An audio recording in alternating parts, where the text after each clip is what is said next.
welcome to the Vita Cast, episode 91. I am your host, Tyler Oltoff, and with me as usual, it's Kyle Wakeling. What's up, Kyle? Not a whole lot, Tyler. What's up with you? Not a whole lot either. Back from Seattle, and it feels good, and also sad at the same time that you weren't there. Yeah, I'm bummed too. Which, you know what reminds me, like before we started this podcast? What? That's a great talking point. I just figured we were going to talk about it anyway, so I didn't have to slip it in there. Well, Tyler. we'll put that back. That's going to be in talking points, my PAX Prime experience, so everyone just relax. Quit yelling. We'll get there. All right. Anyways, this is the Vita Cast. We talk about the Vita. Kyle, I'm gonna throw you something. I'm gonna throw it right to you. What do you been Throw me playing? under the bus, you mean? Yep. Well, that's pretty easy. The only two things really I've been playing are Resident Evil Revelations 2 and Danganronpa, another episode, Ultra Despair Girls. Nice. So my week has been, pretty awesome. um, Yeah, just loving Resident Evil Revelations. I'm probably gonna do a huge trophy cleanup on that this week now that I have my Danganronpa review finished and I have a little bit more time. Still got a lot of things to edit that are going up very soon, so yeah, hint hint. Um, yeah, so that's pretty much what I've been playing. We'll talk a bit more about Danganronpa in the review bit, so I'll leave that for later. And we've covered Resident Evil, so back to you, Tyler. What have you been playing? Well, I've actually been playing quite a bit. If you don't count anything that I played at PAX Prime, I've played on my own personal Vita Super Time Force Ultra, which just came out. I've been playing a ton of Shovel Knight because I feel like I've neglected that game and I really would like to beat it. I think I'm towards the end. I'm not really sure. We'll find out if I actually am at the end when it gets to where I think I'm at. I have also done. Last week I was saying how I started up Soul Sacrifice Delta and then didn't do anything. Well, this time I started it up and actually played like 10 missions or whatever. So Holy shit, Tyler. I know. I was doing pretty good. I was having fun. So I got that itch to play some more Soul Sacrifice Delta. So I think I'm going to play more of that soon. Also, of course, just like you, Resident Evil Revelations 2. Been playing a lot of that. And also, just like you, Danganronpa, another episode. I haven't beat it like you, though, unfortunately. I really want to, but it's taken a long time. I also played a little bit of Shoot Shimi, that weird fish shoot 'em up game. It's actually pretty fun. I'm not the biggest fan of shmups, but this one's quite entertaining with its random item generation. So you could just have the craziest things happen to you each round, and the rounds are extremely quick. So you'll pick an item, and then that round will last 10 seconds, I think, maybe even 5 seconds. I don't know. It's really short, and then you'll pick another item, and then that will last the exact same amount of time. So you're just constantly picking new items, and crazy stuff's always happening. So I was actually quite enjoying that game. I also played a tiny bit of Tales of Hearts R. Again, just like most of my games, I want to beat them, and Tales of Hearts R is one of those I want to beat. So I think that's about it. Like I said, PAX Prime, I'll talk about that later, so you'll hear what I played then. So, anyways, that's all for me. So let's jump into the reviews from this week. I'll take the first one because the next one is something Kyle reviewed, so of course he needs to talk about it. So, first up, we've got Amnesia Memories, and this was reviewed by Liam, and he gives it a 3.9 out of 5, and he says, quote, Amnesia Memories was my first foray into visual novels and has left me wanting more from the genre. Its unique story and interesting cast will keep you entertained and hooked on the game, with multiple ending and several unlockable bonuses. Amnesia Memories is a worthwhile addition to your Vita collection, end quote. So this is an Otome game that is, if you don't know what Otome is, it's designed around women. So you're trying to hook up with some dudes. So yeah, not interested. But Kyle's interested. I am interested, and actually, I started it up, but I haven't started playing really, so I didn't want to talk about that in my what I've been playing. But I will be talking about it next week because I imagine I'll be finished it by then. as we speak, my girlfriend is playing it right now. Oh yeah. Yeah, she was texting me about it.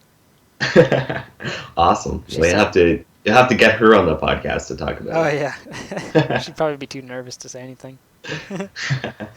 We'll see if she's ever here when I record again. But anyways, yeah, Amnesia Memories. Check out the full review if you're interested in that one. And maybe next week, as Kyle gets further into it, he can shed some more light on that. Or if Liam joins again, because obviously you can tell that he's not here. He's not just really quiet. He's not here today. So, anyways, Kyle, what's the next game? Well, Tyler, the next game is Danganronpa, another episode of Ultra Despair Girls. It was reviewed by myself, and I gave it a 4.8 out of 5. Now, here's what I have to say about it. As for my final word, it's this. Danganronpa, another episode of Ultra Despair Girls, is a game which steps outside its tradition for something a little different, but in doing so doesn't lose any of the heart that made it so interesting. Well, it's certainly not as involved as the two mainline games, coming in a bit shorter and with what seems to be a little less emphasis on the visual novel bits, though it's still very present. It's very much just as memorable and enjoyable to play through. In my mind, it's a must-have for any Danganronpa fan, and an excellent addition to the series. So that was my final words on the game. But in the interest of maybe you don't know about it, or maybe you want to hear more about it, I'll talk a little bit about it. So basically, without spoilering, you start the game as a character who is locked in a room, very much like something that happens in the other games. You have been there for a long time, and it's pretty much like you've gotten used to it. You know, you go about your daily life, get up, eat breakfast, bang on the door for help, you know, those kind of things. And then kind of one day everything changes. Something happens that you end up face to face with a Monokuma. And if you know anything about Monokumas, that's not a good thing. You basically try and get away, and somebody helps you, and shit just kind of falls apart from there. You end up teamed up with a crazy girl with some scissors, and you go about your way shooting Monokumas and kicking their asses with those scissors as you switch back and forth between these characters, going through a pretty awesome story that has tons of twists and turns. Quite a few times, just like the other games, I thought I knew what was going on and was completely thrown a left turn. So, yeah, it's definitely a Danganronpa game. It definitely holds true to the series. As I said, it's a little shorter. I finished this one in about 15 hours. I think the first game I played, I think it took 24 hours, and Danganronpa 2 was like 27 or something like that. So it is shorter, but it's just as good, and I was just as hooked all the way to the end. So definitely recommended for Danganronpa fans, and don't forget to play the first one and the second one before you play this one, because it does spoil some shit from them. Well, all right. High praise. Yes, very high praise. And I can't wait to finish it, like I mentioned. So, How far are you actually, Tyler? What chapter are you in? Still Let's in say chapter without 2. spoiling. Still in chapter 2. Yeah. You got quite a bit to go. I think I was around 6 hours in when I finished chapter 2, and it's like I said, I finished in 15 hours, but I read a little fast, and there's some bits where you don't have talking, so yeah, they went by pretty quick. Yeah, I plan on getting further soon, but I'm a busy guy, so it's going to be a little while. Well, you had PAX to deal with and all those other games to play, so you know, Yep. you're forgiven. Which reminds me, my special edition just shipped, so I'm excited for that. Might get it tomorrow. Nice. Anyways, let's continue on with the reviews here. We got two more. So next up, Nova 111, and it was reviewed by Charlie, and he gave it a 3.9 out of 5. And he says, quote, Nova 111 is a fantastic game that fans of strategy puzzle games will love. With a great concept and a challenging but fair learning curve, you will find yourself having many eureka moments when it all clicks into place and you begin to master the many mechanics that this game perfectly molds together. End quote. So yeah, I haven't played this game. It doesn't look really like a game I would care for, but I don't know. Kyle, what about you? Well, I watched the trailer that we put up for September's releases, and I don't know. It looks interesting, but I don't know if it's something I would buy, especially right away. it might be something that I pick up, on a whim in a sale Yeah. down the line. But yeah, it's definitely different, and it looks kind of unique that it might have a hook, but we'll see. Well, all right. Definitely check out the full review for more on that one. Kyle, what's the next one we got here? All right, so this is the last review from this week, and it is Drifter. It was reviewed by Brad, and he gave it a 2.5 out of 5, and he says, quote, Drifter is a Metroid-inspired platformer that borrows heavily from other games to try and create something unique. However, the monotony of gameplay mixed with the lack of variety creates a game that is ultimately less than the sum of its parts. It might draw inspiration from several games, but rarely does it feel like those pieces come together in a fun and or cohesive way, end quote. So it looks like, you know, it's a Metroidvania that doesn't necessarily come together to make a good game. Looks like they've thrown a lot of elements into it that, might make people shy away, and Brad certainly didn't appreciate all the bullshit. I've heard a couple other people say, that they've liked it since they've played it, so that's Brad's opinion. Obviously, other people have opinions. Maybe you should read the review and try it out for yourself because you might like it, but I have no idea. What about you, Tyler? Yeah, I have no idea either. So I'm no help. Definitely check out the full review. So yeah, there you go. There's the reviews for this week. Let's jump into those new releases, and we've got quite a bit here. So first, we will give you your North American list, and we've got the recently reviewed by Kyle, Danganronpa, another episode, Ultra Despair Girls for $39.99. We've also got the Muppets Movie Adventures for $14.99, Nova 111 for $14.99. It is also $11.99 on PlayStation Plus.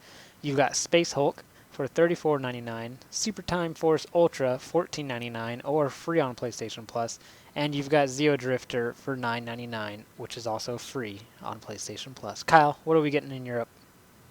All right. Well, Europe is getting Drifter, which is £7, or no, €7 99, £6 49, or 11.95 Australian dollars. They've also got Super Time Force Ultra, which is €16 99, £13 99, or 25.95 in Australian dollars, and they've got Rugby World Cup 2015, which is out, I believe, on the 4th, and it is €39 99, £34 99, or 54.95 Australian dollars. And now I believe as well, at least the UK gets Danganronpa Friday as well. Yeah, so I'm not sure 100% about the rest of Europe, but I know for sure UK gets it. So yeah, that should be on there too. But those PlayStation blog people. Well, all right. So Kyle, what are you going to pick up out of all of these? Well, I'm definitely going to be picking up all the PlayStation Plus freebies. So Super Titan Force Ultra, Drifter, and the not mentioned but definitely present La Mulana EX. They all look kind of interesting to me enough that I might try them. So we'll see. I definitely, of the three, though, Super Time Force Ultra is the one that's caught my eye the most. Yeah. Just to say. I already have Danganronpa another episode, so I don't have to pick that up. Muppets Movie Adventures, I read Brad's review of that when it came out in Europe way back when, and yeah, not for me. And as we mentioned about Nova 111, that's going to be probably something down the road. As for Space Hulk, $34.99 is quite a bit for a game that I don't know quite a bit about. So, yeah, not right now. What about you, Tyler? Well, like you, I've already got Danganronpa, and I'm going to have it again because I'm getting the special edition, so I'll have the digital and the physical. The Muppets one, I'm just not the biggest Muppets fan, so I don't really care for it. It's not something I am really interested in. I already said what I said about Nova 111. Super Time Force Ultra, I already got it because it's free on Plus, and that game is hard. Get ready for some difficulty, Kyle.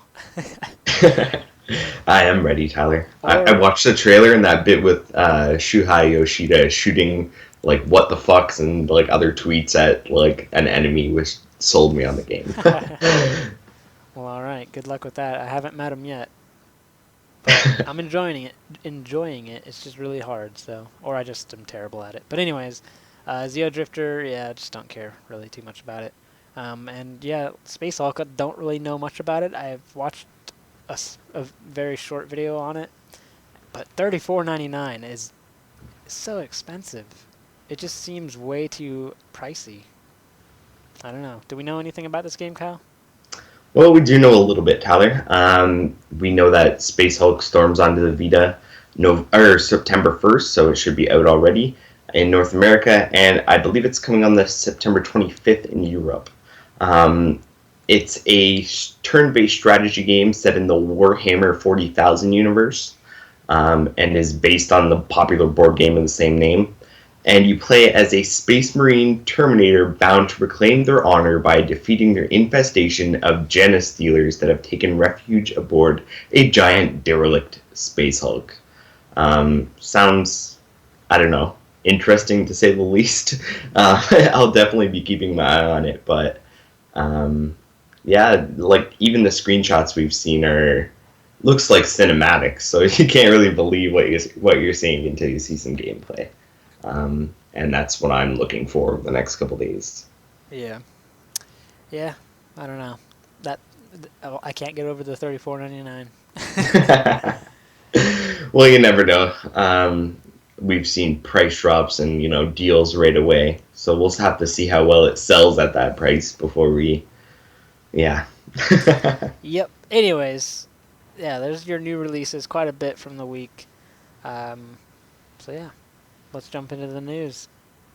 And first up, we've got the original version of Tokyo Twilight Ghost Hunters was released in the West earlier this year, but Arc System Works have announced that they will be bringing a new version of the game to the Vita. Tokyo Twilight Ghost Hunters Daybreak Special Gigs will include a whole new episode, a revised battle system, as well as several others as yet unannounced features. There's no release date revealed as yet. Shizuka, a guest writer here on the Vita Lounge, reviewed the original version of the game earlier this year and said, quote, Tokyo Twilight Ghost Hunters is a nice addition to the Vita's library and is different from most games that are being released for the system lately. Just don't expect to be too impressed. Ghosts exist and middling games as well. End quote. So there you go. New game.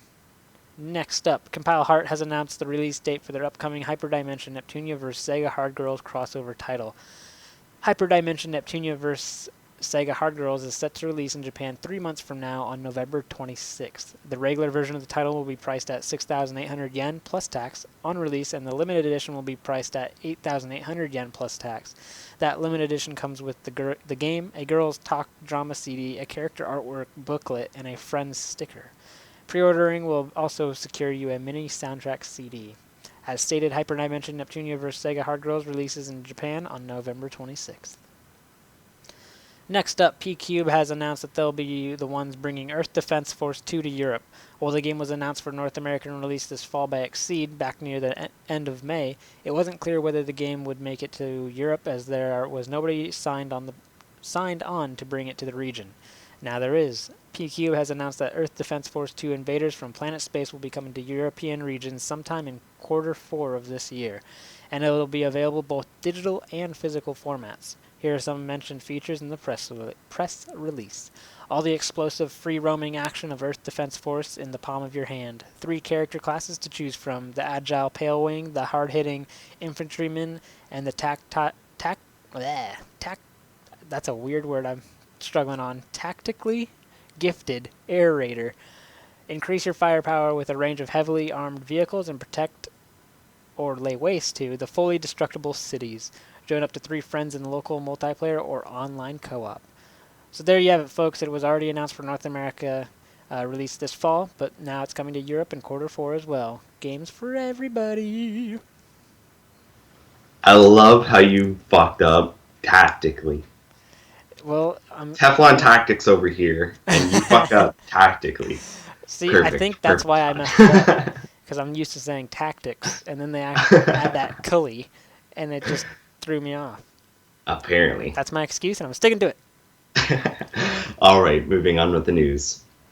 In the latest issue of Dengeki PlayStation, it was revealed that there will be various costumes and lots of customization options for Compile Heart's latest title, Extreme Dimension Tag Blanc, plus Neptune versus the Zombie Army. Like the previous Neptunia games and its spin-off titles, the Zombie Army will boast numerous options for customization and costumes via DLC. One of the costumes featured are those from Square Enix's Million Arthur, as seen in Hyperdimension Neptunia Victory 2. By the looks of it, you can customize your CPU to your complete liking. It hasn't been announced if this will be paid or free DLC, but from prior experience, it'll be more likely a bit of both. Extreme Dimension Tag Blanc plus Neptune versus the Zombie Army is releasing in Japan on October 15th. Next up, according to Famitsu, Koei Tecmo will be releasing an HD version of its 1994 game, Nobunaga's Ambition Tenshuki for the Vita. This remastered version will contain the same gameplay and features Nobunaga fans have come to know and love. While the initial details are extremely sparse, be certain that the Vita Lounge will be updating you with all the latest news.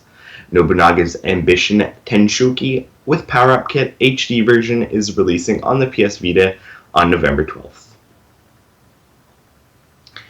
And it's the end of the month, and that must mean another update for Minecraft is incoming. 4J Studios have announced that the latest PlayStation Vita update is ready and going to hit players already, with another long list of content, features, and bug fixes. After updating to version 1.19, players will have access to the Star Wars Classic Skin Pack Trial and the Star Wars Rebels Skin Pack Trial with the option to purchase if desired. Now players can jet around their worlds as Luke Skywalker, Han Solo, or Boba Fett if that's your thing. Additional bug fixes are included and are listed on the site if you're interested. As for the update, it's available now, so get downloading. Alright, I'm going to interrupt this, Kyle. Do you want to listen to the worst typo friend request I've ever gotten? Alright, throw it at me. Alright. I'm going to try to pronounce everything as if these were real words, okay? Okay. Hi, you're a really food you-boober. San Uoi pleaser a seo t? Now, do you want to know what he actually meant to say? I would love to know what he actually meant to say, because I have no idea what the fuck he said there. Alright, so this is what he's trying to say. Hi, you're a really good YouTuber. Can you please accept? Holy shit. I accepted it. I'm a nice guy. You are a nice guy, Tyler, because I would have been declined. Alright, anyway, sorry about that. Continuing on with our news. We teased the Dead or Alive sourced beauties release way back in March with a follow-up in June and a video earlier this month, but it's only now that she's been released into the wild for you to play with. Ayan, whatever, is now available on the Japanese PlayStation Store for 600 yen, with her Dead or Alive costume available for an additional 300 yen, and her ninja gear for another 300 yen. You can, of course, save yourself 200 yen by getting them all in a package priced at 1,000 yen. Senran Kagura Estival Versus is already available in Japan, along with this DLC, and is releasing in North America this winter and in Europe next year. We can only hope all the DLC follows suit. Next up, Bandai Namco Entertainment has revealed some release information for Tokyo Ghoul Jail, including some beautiful box art viewable on the site, and the game's first print bonuses. The Tokyo Ghoul Jail box art has been illustrated by the series creator Sue Ishida, and features the new protagonist Ryo at its forefront with supporting characters in the background, including anime protagonist Kaneki, as well as his friends Toka and Tsukiyama.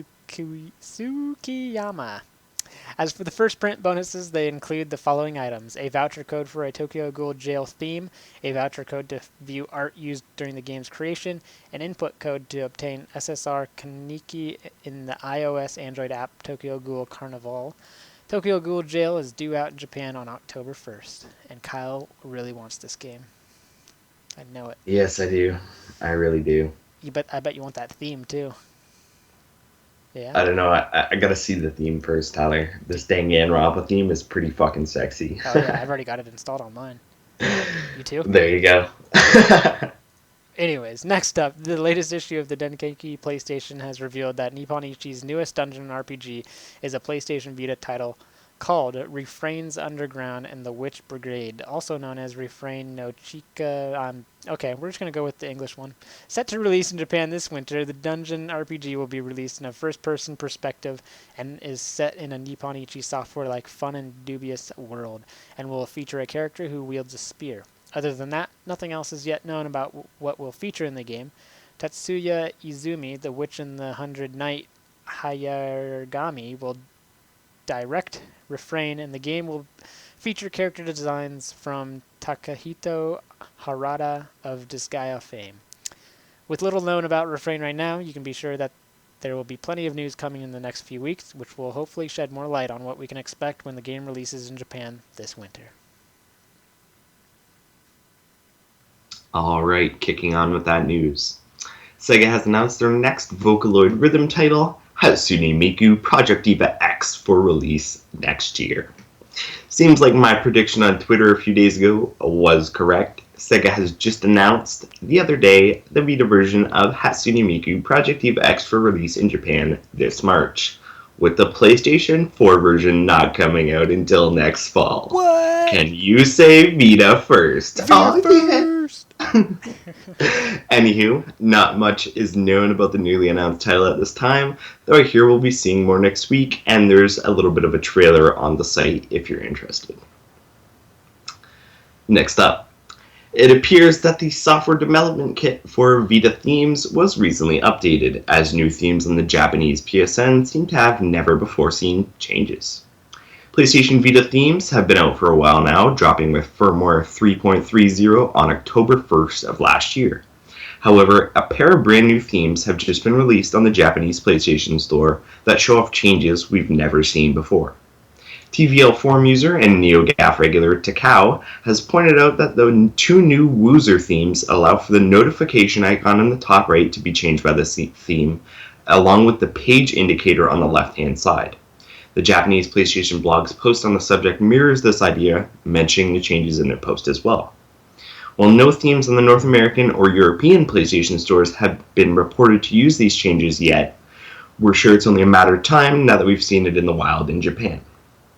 On that note, eager members of the Japanese PlayStation Network can pick up the two themes for 500 yen as a set, or grab them each one by one for 300 yen. Next up, Dengeki PlayStation are teasing some new information on the upcoming sequel, Criminal Girls 2. A new girl has entered the picture, one with fiery red hair, but she remains a mystery to everyone. Her name is Henri, but other than a name and an evil glare, not much is known about her.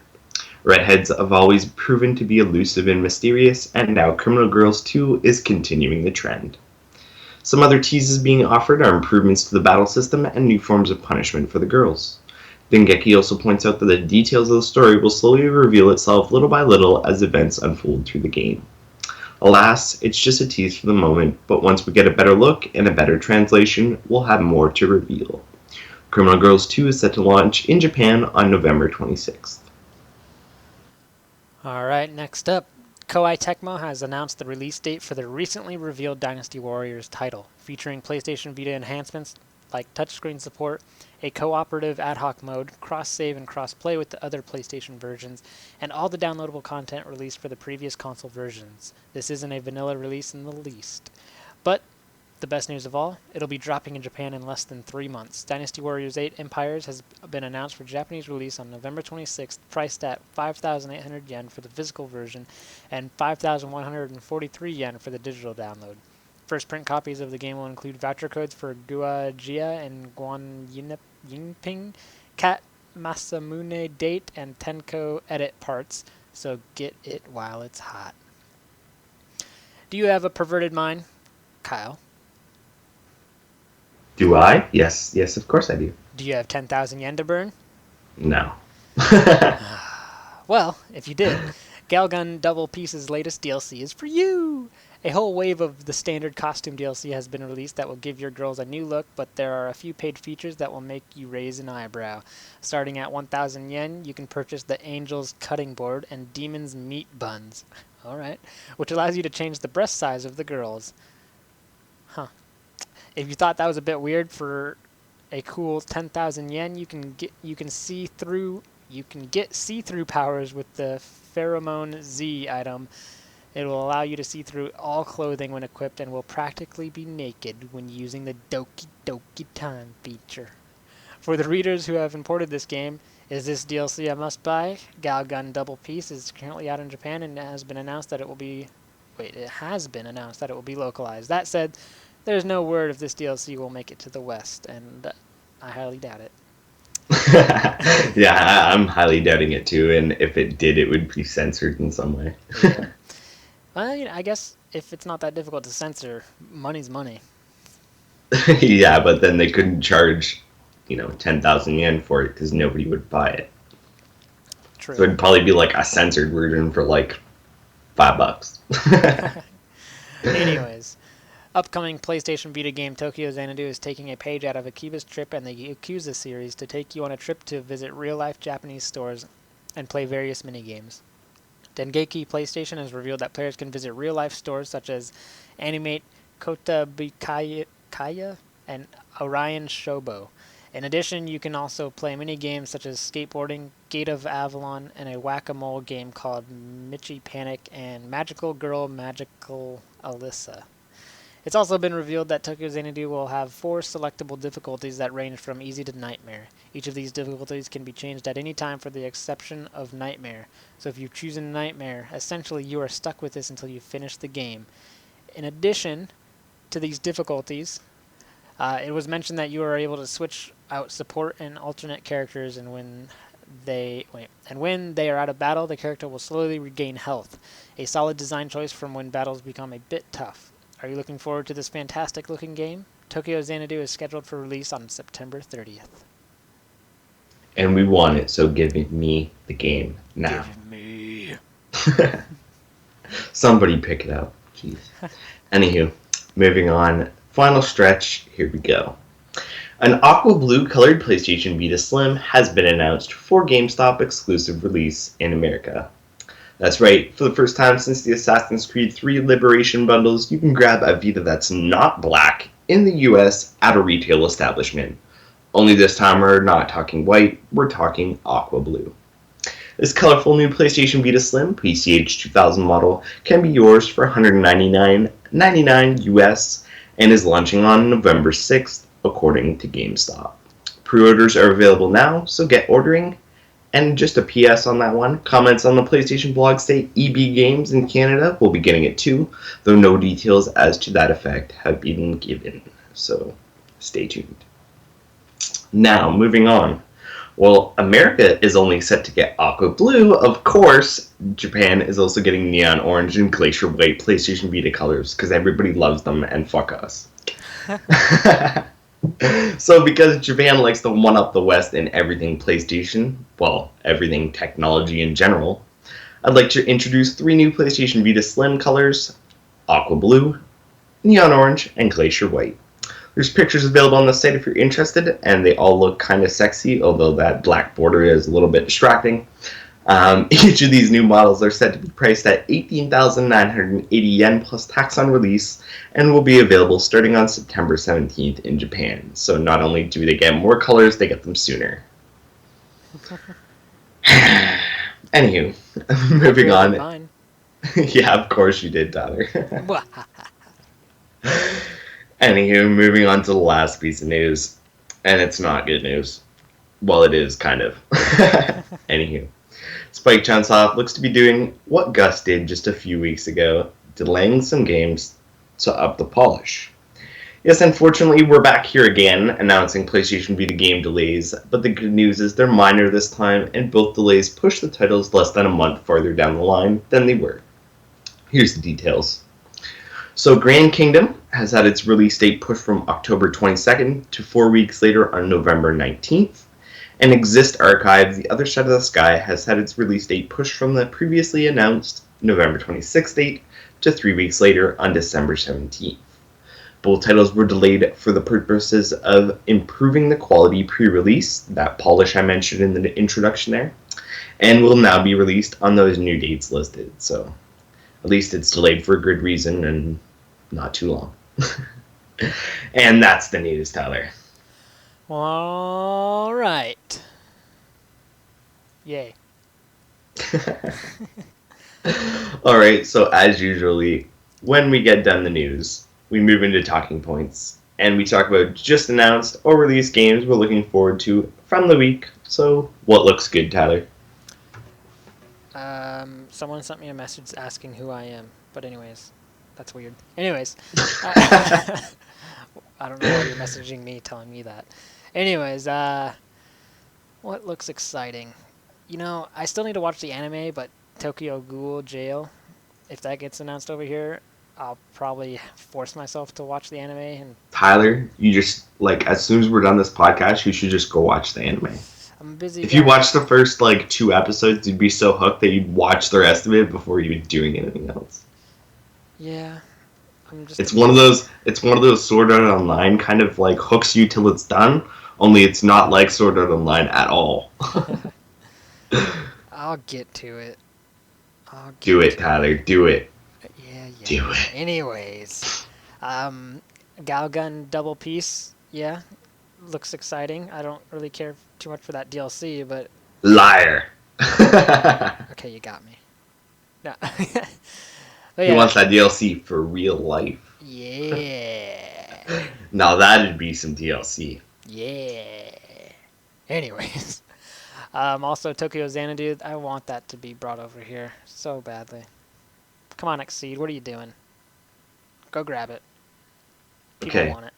I gotta intrude here because I forget who exactly did it, but the other day on Twitter, somebody said, if you want Tokyo's Xanadu to be localized, message Xseed, blah blah blah, and it was an Xseed employee. And not only did they say that, they said right in like their set of tweets where they were saying this that if you tweet at Xseed, the Xseed boss doesn't read them. How fucking retarded is that? Like I don't mean to be harsh about it, but like, okay, hold on. One of the biggest social media platforms where people talk about the things that they want and like personal feelings and stuff in like 140 characters, and you're not even going to take the time to read them. That's kind of harsh. Yeah, at least he's being honest, though, right? Like, if you want Well, to read yes your and no. message Like heard, that's I don't know, man. Like you could be like, okay, I don't want like even if you like hated Twitter, you have like these employees where you could be like, okay, put these on paper for me or something. Like I don't know, just something or like tally up how many people will request them or something. And it's just kind of ridiculous that they don't even. It's almost like it doesn't even exist. So why are you posting on it? yeah, I don't know. I don't know. Backwards stuff. Anywho, go on. All right. Sorry for intruding. No, it's all right. You make a valid point. But anyways, we continue on. What else here?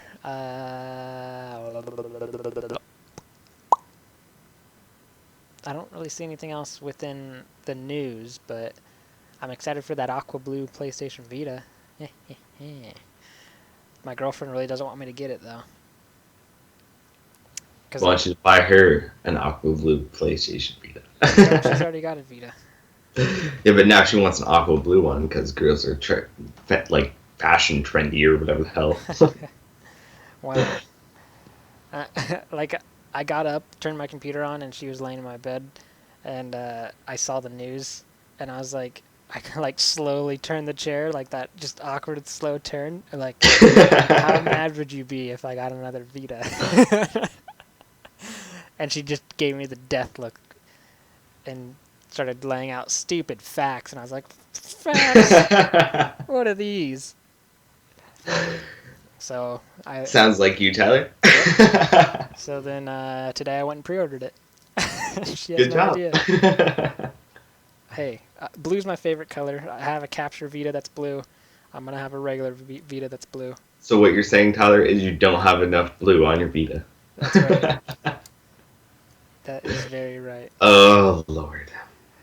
They're both very different too. Like I like how my 1000 capture Vita, like the buttons are all black, whereas this newer one, the buttons are clear, so they kind of have. Wait, I gotta go back to it because now I'm gonna probably say something that's wrong, and then people are like, "That's totally wrong, Tyler. You're just making stuff up now." Everything you say is wrong, Tyler. Now it doesn't want to load. Come on, load site. I'm on the spot. That's me. I turned the site off. You probably did because it is not loading at all. Well, all right then. I guess I won't talk about the fact. Oh, there we go. Yeah, the buttons are clear, so they look blue because of the blue background. So I don't know. It's different. It's very different. But anyways, yeah, I'm excited for that. What about you, Kyle? Well, yeah, the stuff in the news, there wasn't a whole lot that we talked about this week that was from stuff I'm particularly looking forward to. That Ayane DLC for Senran Kagura Estival Versus, I hope that comes over when that does, because I got all the DLC for the first Senran Kagura game, so I assume I'll probably be getting all the DLC for that one too. What else? Project Diva X. I'm still yet to play the second Project Diva game on Vita, but I'll probably end up getting to that and bring on more Miku. I'm down for that.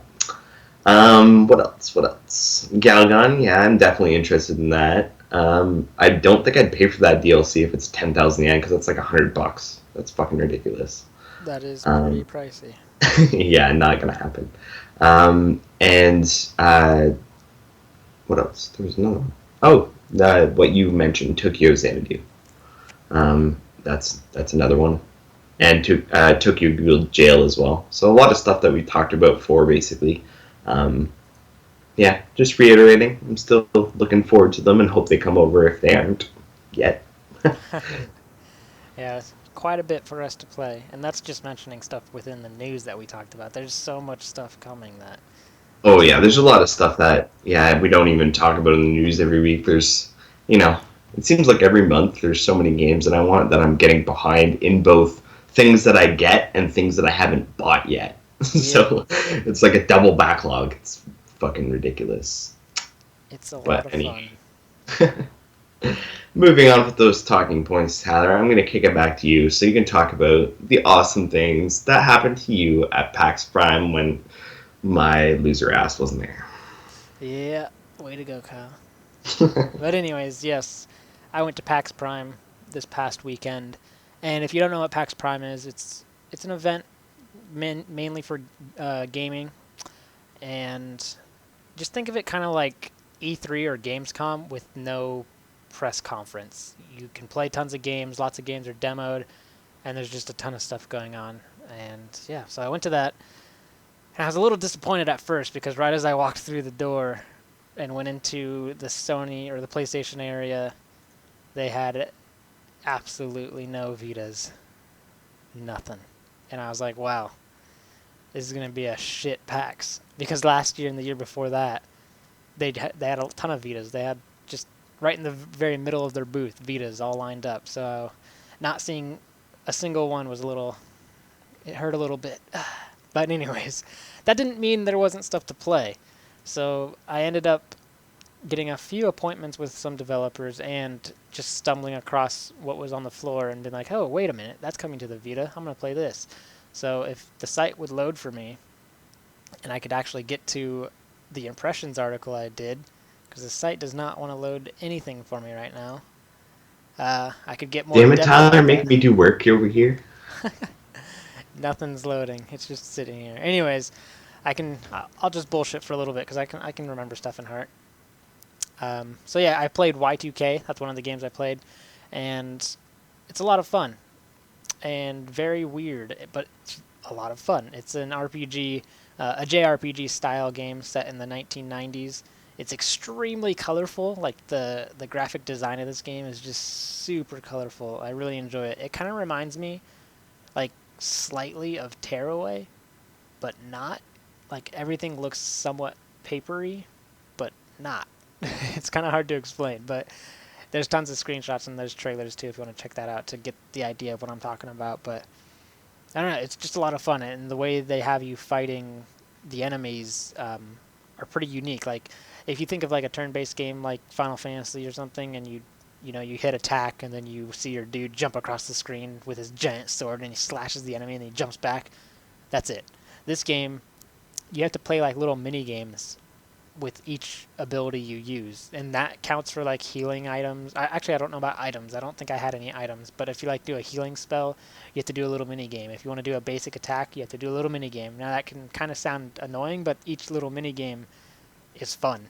And one of the ones that I played a lot of was basically you have like a turntable with a record on it going around, and every time your needle on the record passes a colored portion of the record, you tap X and it will increase your damage or combo. And if you hit the red portion of it, it will spin around again, so you get another chance to continue your attack. So it makes it very interesting, and it also makes it not just let me hit X to attack and watch my dude attack and then watch them attack and then watch my dude attack, and just keep going back and forth. So definitely check that game out if you're interested, and I have a lot more written here on my impressions if you'd like to get a little bit more out of that. Next up, I played Moon Hunters. I'm going to try to go somewhat quick with these because there's quite a few games here. But Moon Hunters, it was a Kickstarter game. Yeah, it was a Kickstarter game that got backed and had a Vita stretch goal and it hit it, obviously. So I decided to play that. And this one's it's very interesting. It looks like your typical little indie pixelated game, but it's different. And the one problem with it being different is that they want to do like a multiplayer focused game, and the problem with that is that they even said that they're not sure if the Vita version is going to have multiplayer. So right off the bat, I'm like, man, that's not good, because I played the Xbox version of this game, and obviously there's multiplayer, and I was having a blast, and I was like, this has to have multiplayer on the Vita to be fun. I guess not has to, but I can't see it being different, or I can see it being a lot different if it doesn't have multiplayer, because everything I did was focused around decisions within the party. And to explain better with that, you would go to like, let's say you see a cave on the map and you run over there and you hit X, it'll pop up a little icon saying enter or no, and everyone in the party votes. So if you have a party of 4, 3 people pick yes, 1 person picks no, obviously everyone's going in there. And if it's a tie, then I can't remember what he said, how they decide a tie. I think it has to do with someone's influence, so whoever has the stronger influence will be the deciding vote. So I don't really know how you determine that. But of course, it was a short little demo, so I'm sure there's a lot of stuff they have to figure out and whatnot. But yeah, that's a fun game. I just hope that the Vita version has multiplayer. So again, check out the site for a lot more info on Moon Hunters. Next up, I played Drive, Drive, Drive. Now this game has not been announced yet, but we're allowed to talk about it, which is pretty sweet. So this game is extremely hard to explain, so I'm just going to read what their press release is and go from there. So this is quoting their press release. Let us try to explain how this brain-melting idea works. You must race and manage multiple tracks at the same time. You are able to switch between the different tracks of a race at any time you like. When you switch away from a track, a computer racer takes over driving on that track for you. Unfortunately, the computer racers aren't what you'd call competent. They are what you would call incompetent, but in a clever way. In other words, to place well in every track you're racing, you're going to have to hop from track to track on a regular basis to account for the subversively pretentious computer cars. This artificial idiocy TM is uniquely powered by our intelligent stupidity TM engine. Drive, Drive, Drive. It's a game about strategy and dumb computer drivers and track management. So, end quote. Yeah, it's very hard to explain, but it's a lot of fun, and it's extremely early in its development, so there's a lot of stuff that could change about it. But basically, it's a racing game. You got a couple tracks, and there's races going on simultaneously on each track, and you have your own racer on each of them. So just like any other racer, you start off at the beginning, and you just start racing, and as soon as you get in a good position, like preferably first place, you switch to another track, and you get that guy to first place, and then you switch to another track, and you get that dude in first place. But all while that's happening, your other racer might crash on accident, and you have to switch back to him and get him back up into first place. So it's a lot of management, but it's a lot of fun, and there's also going to be like a track customization, and the developer was saying that he wanted to make it to where you can upload your tracks to the game. That way you can, just like Little Big Planet, all those create, share, play style games, you'd be able to create, share, and play. And it's going to have multiplayer and whatnot. It just looks really interesting. So definitely check out the post for more on that one. And this one, Kyle's excited for. It's Valhalla Cyberpunk bartending action, Aw, yeah. and it's pretty fun. It's a visual novel, um, but it's a weird take on a visual novel. You are a bartender, and to determine how your story is going to be played out, you have to make drinks for your customers and determine, like, whatever drink you make them determines how the progression of the story will go. So like, let's say you have a customer and she's like, make me something that will get me drunk. You could literally make whatever you want, and depending on what you pick is going to change what that character's dialogue for the rest of that interaction will be. So most likely everyone's story is going to be completely different. So that's extremely exciting, and I love that type of game. And I'm a big fan of visual novels. So this one takes a different twist on that style and makes it quite interesting. So I only got to play one character, like not like the entire progression of that character, but like just one interaction scene. It was pretty long, but it just gave you a basic idea of this character and how the game works. But there's still quite a lot more to the game because the developer was telling me there's also, excuse me, the developer was telling me also that there's you got like this apartment that you have to take care of, and you can also decorate it. And if you're not pleasing your customers, you won't be making enough money to support your rent. So there's other aspects to the game than just listening to someone talk and then serving them drinks. So yeah, it was quite interesting. I definitely suggest reading the full gist of that impressions for more on that one. We're almost done here. I got a couple more. So next up is Hyperlight Drifter. And I didn't really know too much about this game other than what I saw in the trailer way back when. I don't remember where they showed this. Was this? I think it might have been Gamescom. I can't remember. Do you know, Kyle? I can't remember if it was Gamescom or E3, but it was one of those big ones, I'm pretty sure. Yeah, so one of those shows, they showed a trailer for it, and again, this kind of has that like pixelated indie look to it, but man, is it so much fun. Like, I really want to get back into this game because if you played Titan Souls, um, it has the same look as Titan Souls, the pixelation, top-downish, three-fourths perspective look. But the difference, and the big difference between Titan Souls and Hyperlight Drifter, is that Hyperlight Drifter, you have more weapons at your disposal, and there's more enemies. So Titan Souls, you literally just had boss battles. So you'd go into a room, you'd fight a boss. You kill the boss, go to the next room, fight another boss. This one has bosses, but has regular enemies that can kill you just as easily. But there's a lot more, like I said, weapons at your disposal. You got a gun, you've got a sword, you can dash around, you can do some crazy stuff. So it was so much fun to play. I'll just read the description here that was given via Heart Machine. Hyperlight Drifter is a 2D action RPG in the vein of the best 8-bit and 16-bit classics with modernized mechanics and designs on a much grander scale. Explore a beautiful, vast, and ruined world riddled with unknown dangers and lost technologies, inspired by nightmares and dreams alike.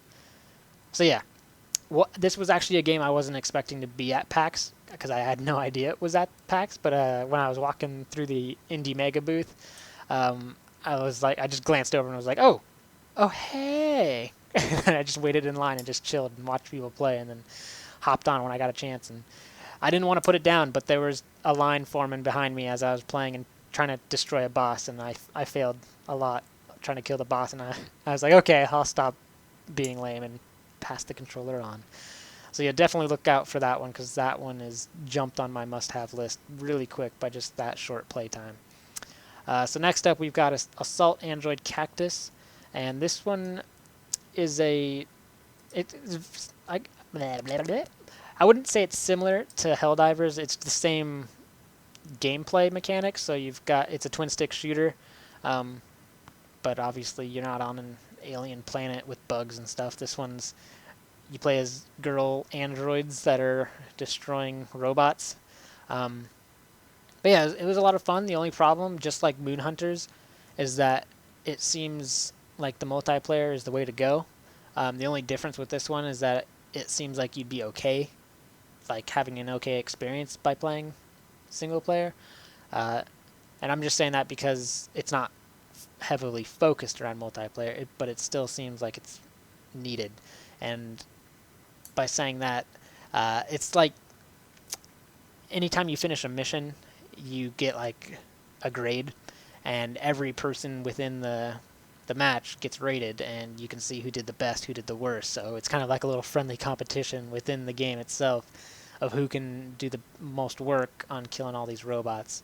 Um, but I don't think it's needed because I believe the game tones down for like how many people you have in the game. So if you're by yourself, the enemies aren't as hard to kill. If you have a full party, obviously, it's going to be quite difficult. So, but yeah, the game was fun. I played a couple missions and definitely could see it playing pretty well on the Vita.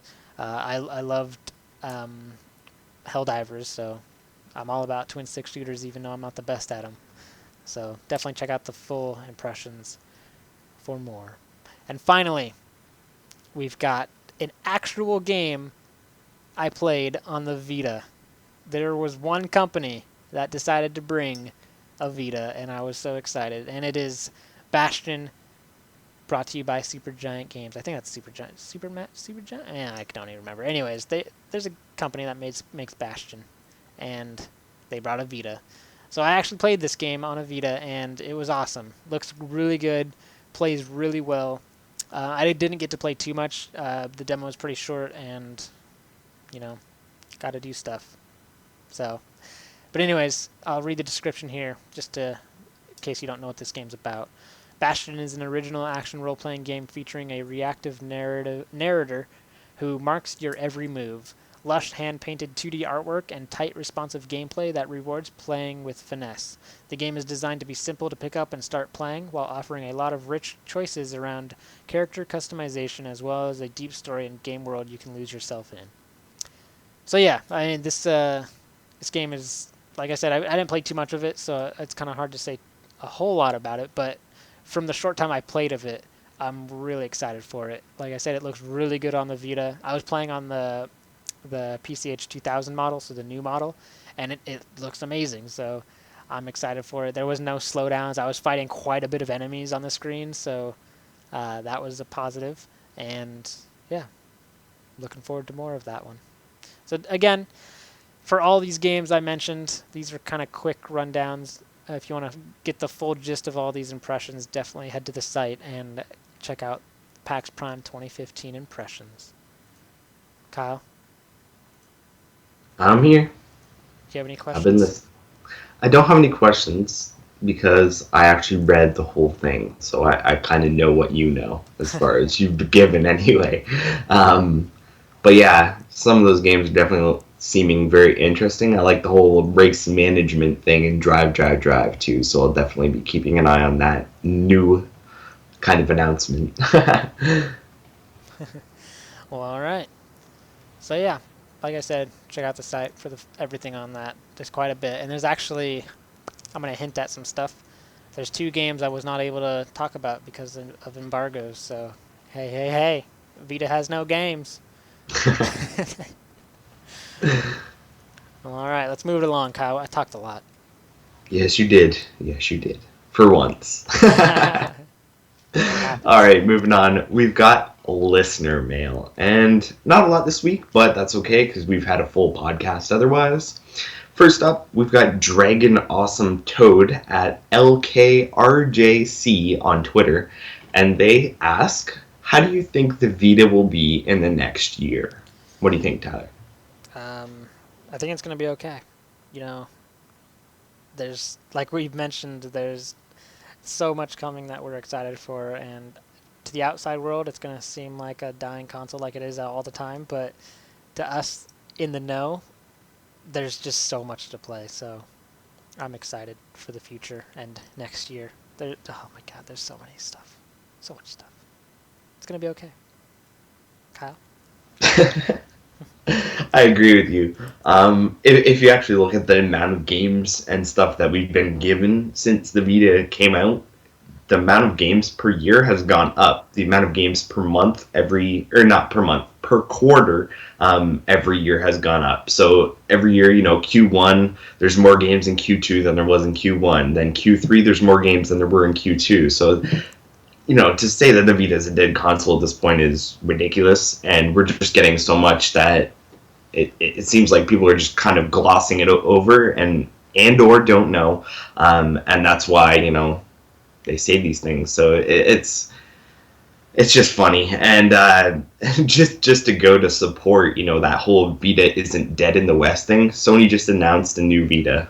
Like, are you fucking kidding me? Like, I know it's a deal with GameStop, but do you think they really would have, brokered all this shit to get it over here if it was dead in the West? They wouldn't. So I don't know. Just a lot of, little things that point to we're going to be fine, and fuck the naysayers. Oh, yeah. Yeah, pretty much that. Well, alright. Yeah. Thank you, Dragon Awesome Toad, for your listener mail. Let's go to the next one. Evan at some platypus guy. His question is, this question really isn't for the podcast necessarily. Well, we're doing it anyways, Evan. The battery on my 1000 is dying. I'm thinking about getting that new blue Vita that's coming out in a couple months.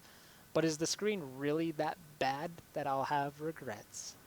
Kyle? Well, we can't be 100% sure what's actually in this new Vita that's coming out, because even though we've seen some hardware changes that they've detailed for stuff that's going on, anything could happen until it's released. So we don't know exactly what's in it hardware wise. So we can't really say if it's going to be better or worse than the one that's out, as far as LCD screens in a PCH 2000. As far as that though,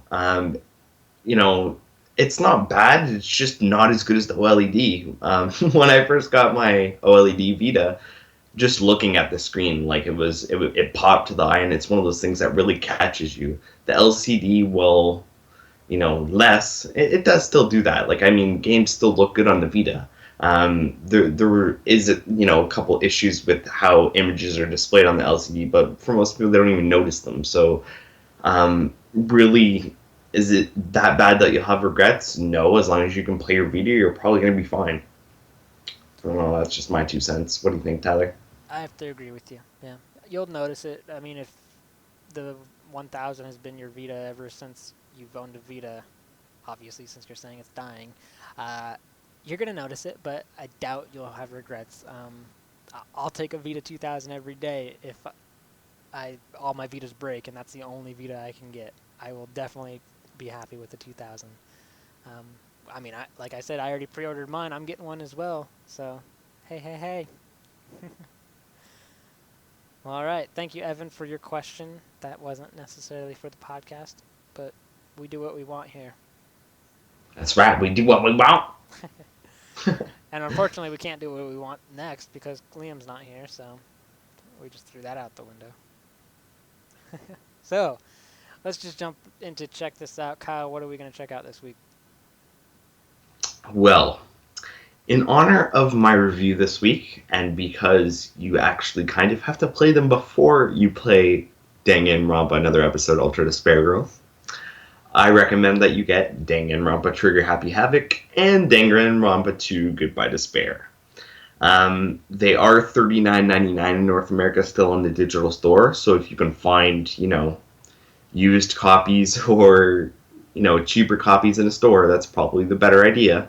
That said, they are worth the $39.99, so if you're a digital man, bite the bullet, because these are some awesome games. And if you like visual novels, mysteries, or just stories that are awesome and you never know what's going to happen, Danganronpa is the game for you. Do it. There you go. Oh, and there's Danganronpa theme free, so get that too. Do it. Well, all right. I think that's all we've got for this week, Kyle, isn't it? It is, Tyler. So let's jump on out of here. Sound good? Sounds like a plan. Good man. Too bad your name's not Stan. Too bad your name's not Stan. Oh, shut up. I'm going to go play Dan Gan. Oh. Now you're just rhyming for no reason, Tyler. Hey, what's the plan? No. Oh, come on, man. No. Just no. Just kick it to the end. Should I put it in the can?